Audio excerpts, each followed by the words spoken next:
प्रधानमंत्री शुक्रवार को पटना से सीधे कानपुर पहुंचे। करीब 2.25 घंटे शहर में रहे।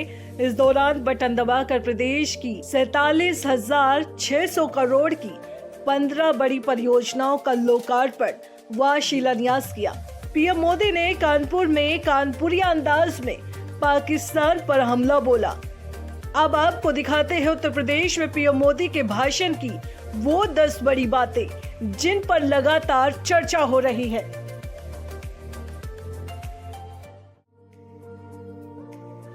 भारत हर आतंकी हमले का करारा जवाब देगा। उसका समय, जवाब देने का तरीका और जवाब देने की शर्तें हमारी सेनाएं खुद तय करेंगी। भारत अब एटम बम की गीदड़ भभकी से नहीं डरेगा और न ही उसके आधार पर कोई फैसला लेगा। आतंकियों के आका और आतंकी सरपरस्त सरकार को भारत एक ही नजर से देखेगा। अगर मैं सीधे सीधे कानपुरिया में कहूं तो दुश्मन को कहीं भी होक दिया जाएगा। विकास का ये कार्यक्रम 24 अप्रैल को होने वाला था, लेकिन पहलगाम हमले के कारण कार्यक्रम रद्द करना पड़ा। इस हमले का शिकार कानपुर के शुभम भी हुए। वो पीड़ा, कष्ट और भीतर का आक्रोश हम सब महसूस कर सकते हैं। हमारी बेटियों बहनों का वही आक्रोश ऑपरेशन सिंदूर के रूप में पूरी दुनिया में देखा गया। हमने पाकिस्तान में आतंकी ठिकाने सैकड़ों मील अंदर घुसकर तबाह कर दिए। हमारी सेना ने ऐसा पराक्रम किया कि पाकिस्तानी सेना को गिड़गिड़ाकर युद्ध रोकने की मांग करने के लिए मजबूर होना पड़ा। मैं सेना के शौर्य और पराक्रम को बार बार सैल्यूट करता हूं। ऑपरेशन सिंदूर के दौरान जो दुश्मन गिड़गिड़ा रहा था, वो दुश्मन किसी धोखे में न रहे। ऑपरेशन सिंदूर अभी खत्म नहीं हुआ है।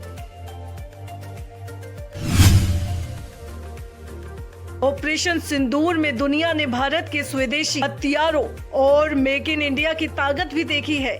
हमारे भारतीय हथियारों ने और ब्रह्मोस मिसाइल ने दुश्मन के घर में घुसकर तबाही मचाई है।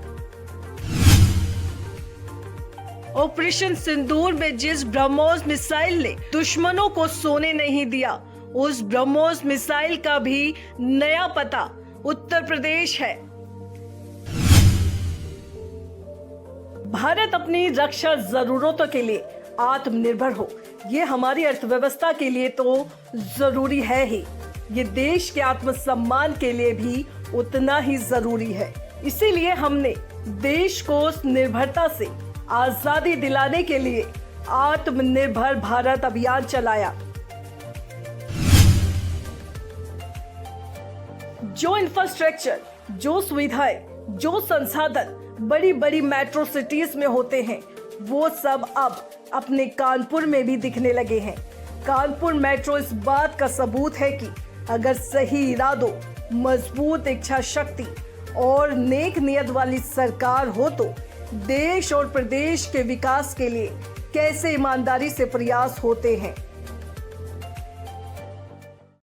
उत्तर प्रदेश में पीएम मोदी के भाषण की ये 10 वो बड़ी बातें थी जिनकी चर्चा भारत में ही नहीं बल्कि सरहद के पार भी होने लगी है। दोस्तों, आपको कानपुर में पीएम मोदी के भाषण के असल मायने क्या लगते हैं? कमेंट जरूर करें। साथ ही डुगू की डिग्गी को अभी तक आपने सब्सक्राइब नहीं किया है तो जल्दी से जाकर सब्सक्राइब कर ले ताकि आपको आगे भी ऐसी जानकारी मिलती रहे।